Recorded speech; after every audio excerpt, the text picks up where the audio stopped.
think the Patriots, like, what do you think they do? Do you think they go with a quarterback if one of the top four is still available? Actually, have them taking Kyle Pitts. Oh, It's at 15. I think Kyle Pitts falls to him at 15. I don't know If about Zach first Wilson, round if Zach tight Wilson's ends. there, I think they take Zach Wilson.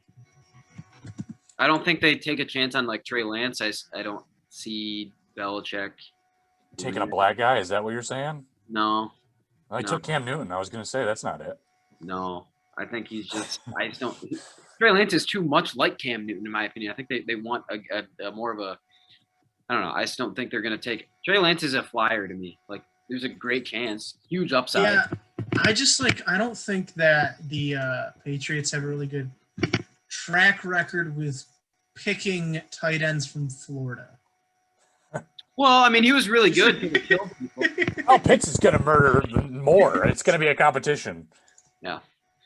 But. From football player standpoint, there's no issues there. True, yeah. Okay. Sure. From everything else, huge issues. So you can't kill people, man. You just can't start killing people. It's not allowed. All they were asking. So speaking of college, that's another smooth transition. What about the parity in college football and the dynasties that have been built? When are they going to fall? When are these dynasties going to fall? When Nick Saban retires. And then they just all fall? Because there's still the Dabo Swinney one that's being every single year. So my issue is this you could have seen this coming as soon as you went to the 14 playoff, right? So this was a lot of people's worry about the 14 playoff. And it's gotten to this point because it's a 14 playoff. Like, high school recruits don't care about going to play in the Capital One Bowl, right? Like, obviously, so kids are going to go where they want to go, right? But Alabama has stockpiled the best talent in the country at a rate they literally just signed the best class ever this past year, right? And then the year before that, it was the best class ever. So there's 3 or 4 teams that are just stockpiling the top talent in the country at a rate that's never been seen before, right? Mm-hmm. And it's Alabama, who's head and shoulders above everybody else. It's Clemson, sort of, but I think they get the benefit of playing in the ACC and not the SEC or the Big Ten. It's Ohio State. And then Georgia. And then Georgia, kinda, but Georgia's problem is they play Alabama every year, right? So what's happening is you have Clemson, Ohio State, and Alabama in pretty much every playoff, and then you just get kind of a flyer of another team every once in a while. Oklahoma's always kind of in that conversation. Oklahoma, because the Big 12 sucks and they can run through that, right? You get Notre Dame every once in a while. I was going to say, then that fourth one just kind of rotates between like Oklahoma, Georgia, Notre Dame. Yeah, LSU had a generational talent at quarterback, so obviously they ran through the SEC. But as soon as they don't have that, obviously you see what happens. So, so a fourth team sort of gets a shot every year. But basically what's happening is these four teams or three or four teams every year are the same, right? You're not seeing every team get a shot, right? And I'm not saying every team necessarily deserves a shot. I'm not saying every team deserve to be in the playoff or whatever. But what happens now is that's all that matters, right? No one cares about the Fiesta Bowl when it's not in the playoff. No one cares about the Rose Bowl even when it's not in the playoff anymore, right? And it's dumbing down all these other games for these other teams. And what it's doing to high school recruits is they're like, hey, I just want to go have a chance to play in the national championship. And it's just snowballed to this point. And it's lessened the conference championship as meaning anything, right? Notre Dame doesn't even have to play in a conference and they can go and just get steamrolled. It's lessened the value of all these different games, right? And you could see it coming when the first 2 or 3 times it was like, the only real off one was when Ohio State beat Alabama and Oregon was in it at that point or whatever. But Alabama has built a dynasty to the point where I just don't see it slowing down unless you expand the playoff possibly, or you just change how it is. You could expand it to like 16 teams. It's not going to be Nick Saban. I mean, we're seeing that Urban Meyer went to Ryan Day, and they're still having success. I think there is two things that can make this problem go away faster. Aaron Hernandez. I think they will systematically get rid of people. Yeah, just time after time. Yes, jeez. Yeah, recover from that. Yeah, college football needs more murder. I think that the two things that I think it's gonna like more murder, less Baylor. Like every dynasty ends. Like every dynasty ends, but Scandal. To get it over faster is going to be an expanded playoff. I think like I don't know, like 16 and 32 teams is too much for me. I think 8 teams is like the sweet spot right now. Just how college football is. Like I like 16. When you look at the final 25, when you look at the final like AP 25 that comes out or college football rankings, it's really like the top 10 teams that you could be like, oh, they could have won. Like if the cards fell. Like after that, I think you just get to teams that like it'd be a true Cinderella story. And to go from 4 straight to 16, I think is a little drastic. But like, so I think that's the big thing. And then the other one for me is players being able to make money off their likeness. I think if you go to Alabama and you look for opportunities, like local opportunities to like have some like ad deals or whatever, like when you have just talent after talent, like if you could go to like Northwestern and be like the guy who's like, you could make money off your likeness way better than if you were the 20th man on the roster with Alabama. Like, and I'm not saying just all college athletes are greedy. Like everyone's greedy. So everyone likes money. Like if you can just say like, hey, if you come to Michigan, you're going to be the man on campus. And that's going to lead to like deals. That's going to lead to like things that like money right now, like things in your life that are going to impact your life day one on campus. Well, when you say, if you go to Clemson, you have to wait till you're a senior and then it might start happening because you'll be the man on campus. But I think those are the two things that will like expedite the process of getting rid of the dynasties faster. The other thing is like, it's well known who's cheating and who's not. Oh yeah, Nick Saban pays everyone, dude. So like, I mean, they're already paying those dudes, so nothing really would change there, right? They're paying those guys anyway. I mean, Tennessee just got caught putting thousands of dollars in McDonald's bags, right? And now like, come on. And then now suddenly after that, all of their players transfer, and now Michigan just got like 4 recruits like committed from the state of Tennessee, and it's like, oh, wow, they put them in Burger King bags. Yeah.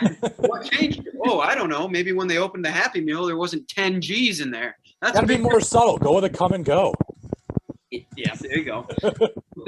So anyway, I just think if you wanted it to change, another way that you could do it is just, I mean, the NCAA actually doing something about cheaters. You know, Alabama is well known to be cheating. Rashawn Gary, in as many words, said that Clemson offered him like $500,000. So come on, like it's getting to a point where it's ridiculous.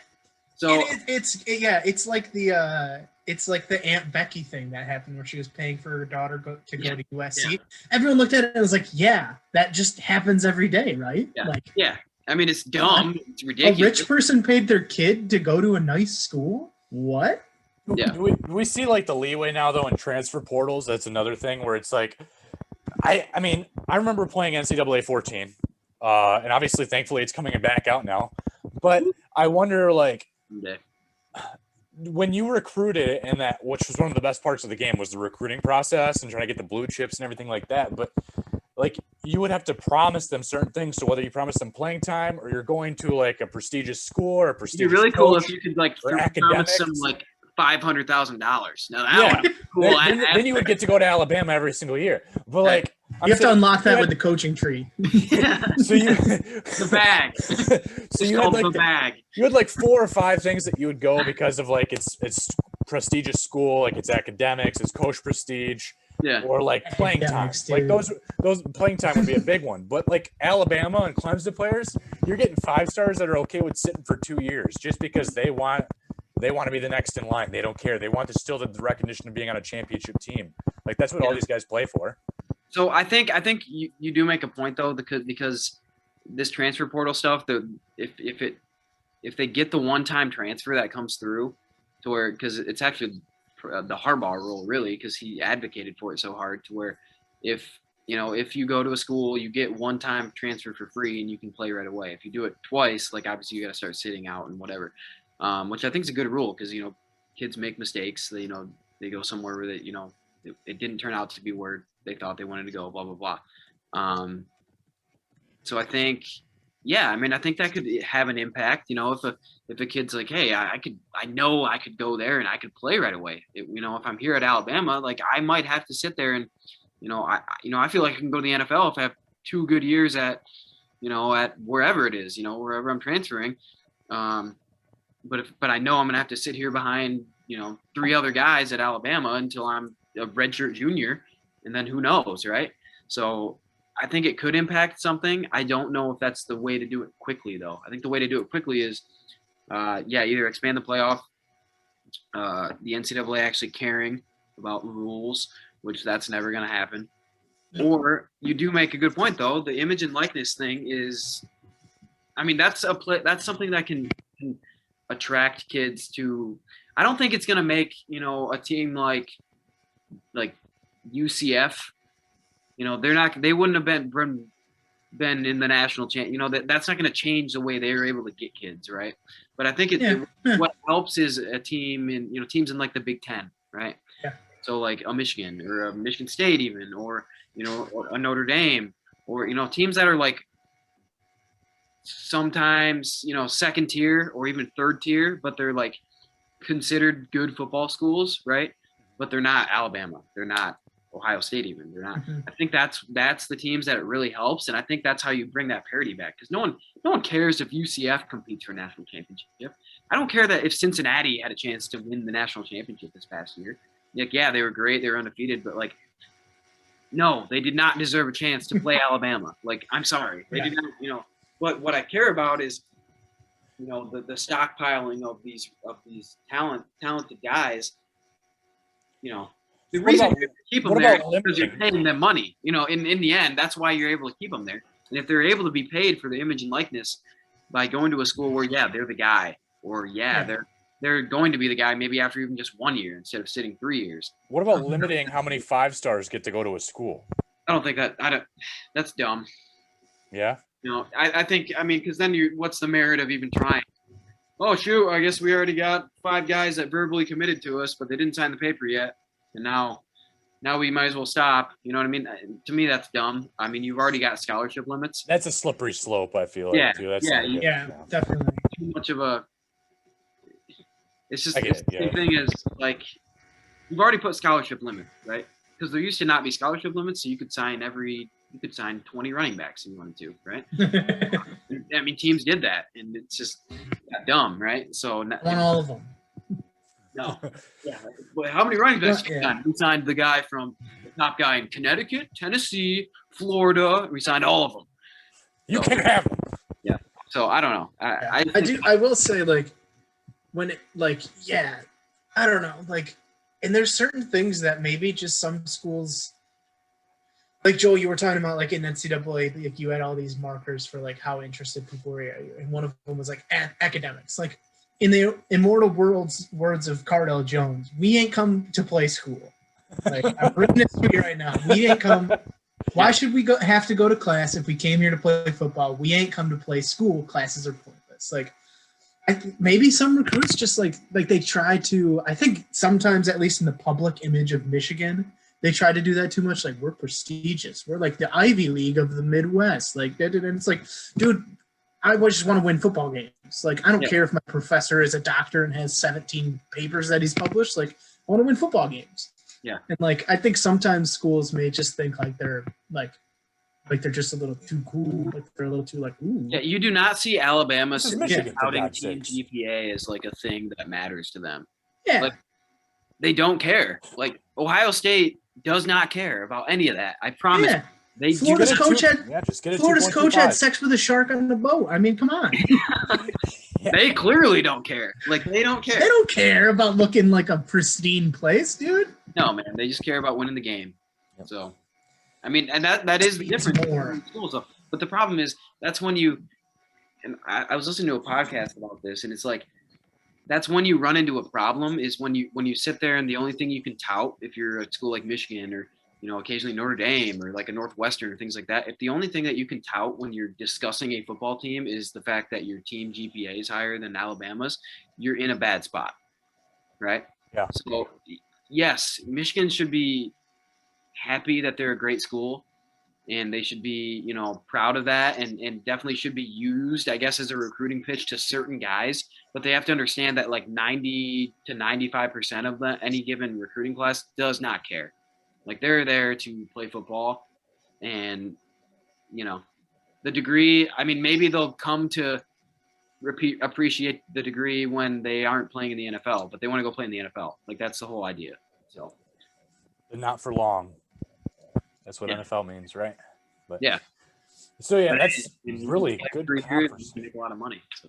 That's really good conversation. It's going to make us viral. I'm sure of it. Yeah. I do want to say though, there is no way that picture was not Jim McElwain. There is no way that was. 100% I just don't want to keep thinking about Jim McElwain on a boat like that again. Sure. There is no. You just made me revisit it in my brain, and I was gone. It was about that. I'd forgotten. I didn't heard about it since anytime I hear his name, is he still CMU's head coach? I think so. Yeah. Yeah, I think he is. Yeah. Anytime I hear his name, sharks there. That's they're safe.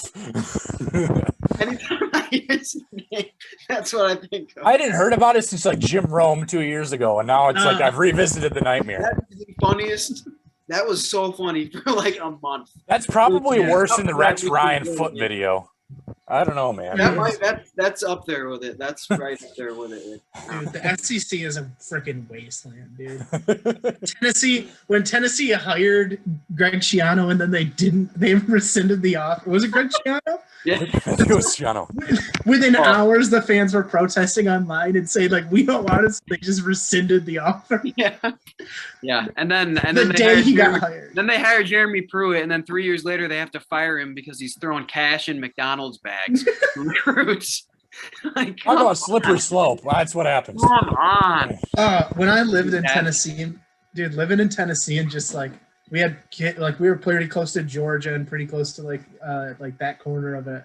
Like just getting all those personalities from these SEC schools, like people are freaking nuts. It's a different planet. You are not on Earth anymore. You just go into McDonald's, you're looking in the bag, and you're like, "Where's mine?"